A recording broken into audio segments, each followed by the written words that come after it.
Hello everyone, Ryan from Avatar Aquatics. Welcome back to another video. Today is May 2nd, 2022, and it marks about the 5-week mark since the last time I've shown you my strawberries, so let's give you guys an update. Alright guys, let's take a look at this bed and dive into this comparison. Okay, so on the very right here we have the Seascapes, and as you can see, this plant by itself is just one Seascape here. It has a lot of flowers, a lot of fruit. Now if we count the amount of flowers and amount of fruit on this one stalk of plant here, strawberry here, we have 1, 2, 3, 4, 5, 6. We have 6 fruit on this one stalk. Now let's look at some of the June bearers. So remember, Seascape was an ever-bearing variety. And then the June bears, let's take a look at these. These are the jewels. Let's see, 1, 2, 3, 4, 5, 6. This one has 1, 2, 3, 4, 5, 6, 7. 7 of those. Let's look for some more. Oh, there's one. 1, 2, 3, 4, 5, 6, 7, 8. This one's still developing, so we won't count that one. With the Earliglow, I'll sort of spare you guys this one, but this one has 1, 2, 3, 4, 5, 6, 7, 8, 9. 9 here. This one has 1, 2, 3, 4, 5, 6, 7. And then this one has 1, 2, 3, 4, 5, 6, 7, 8. So overall, the jewels and the Earliglows set more fruit per sort of fruiting stalk, but the Seascapes will set more fruiting stalks, I will say. And so I think that is a really big difference between the June bears and the ever-bearing. And as you'll see, it's been 5 weeks since I put them into the ground, and this guy has already started, and these guys have already started to basically grow everything a strawberry plant can grow, right? We've got your leaves that are looking really well. We've got the plants and the strawberries themselves, the flowers and the strawberries. And then lastly, they've started to send out some runners. These are the runners that are going to propagate more strawberry plants for me. And as you can see, like some of these bigger plants here have really well-developed runners already. Now there is a sort of controversy between, should I remove the runners and let them focus on fruiting, or should I let them go? But for me, I'm going to keep some runners from the bigger plants here because I think the bigger ones can take it.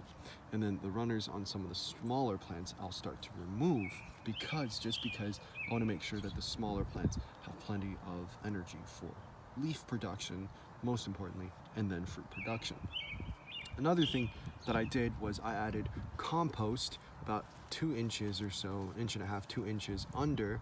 So this is new soil under these strawberries to give them a little bit more feeding. And then lastly, I put about 1/2 inch to 1 inch of mulch on the top so that these guys will retain a little bit more moisture and the fruit don't have to sit in the dirt.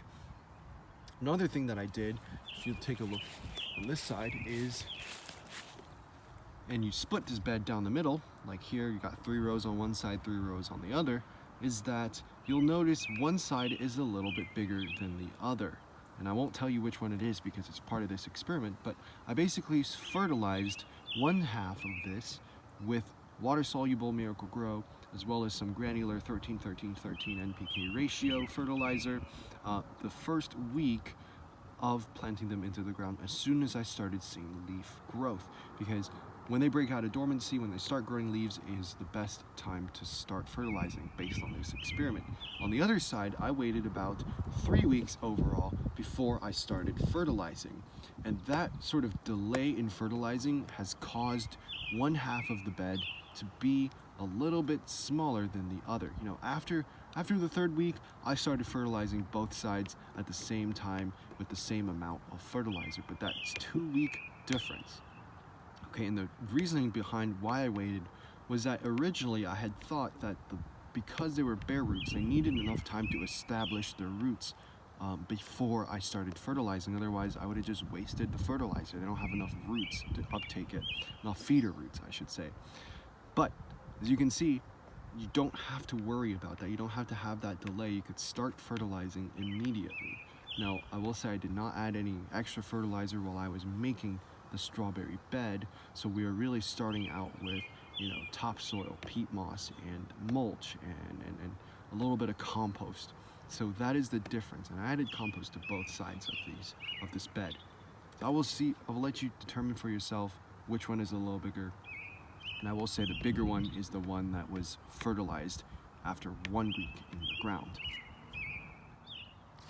So guys, that's basically it for now. The next step is to try and protect some of these really fat berries that are already starting to ripen a little bit. I see a little bit of pink on some of these ones, like look at that one there. Underneath that leaf is actually starting to pink out, and then I'm a little worried that the birds will come and eat this. So what I'm going to do is I'm going to put a little bit of a netting. I put some stakes up so that it can have something to attach and secure the nets to. But I'm going to go ahead and put some bird netting on there. Hopefully the birds don't come. I haven't had to deal with like slugs or pests yet, but I assume that as these berries start to ripen, I'm going to get more insect pests, and then I'm going to start to make slug traps and put some sluggo out. So, oh, and also I've had a little bit of a problem with weeds. As you can see here, there's one coming out on this side. I go ahead and remove that, but overall, they're pretty easy to care for. I don't really do much to this garden bed, other than, you know, try to remove the runners as I can. I also have a little piece of lettuce just growing here. I actually transplanted this in a couple of days ago because I wanted to see if I could grow strawberries and lettuce in one bed. Usually people just grow strawberries like as a monoculture, but maybe I will have enough room for lettuce. Who knows? So that's it, guys, for this video. Thank you so much for watching. I will now start to remove some of the runners that I see here that I don't want in here, and see you guys in the next video.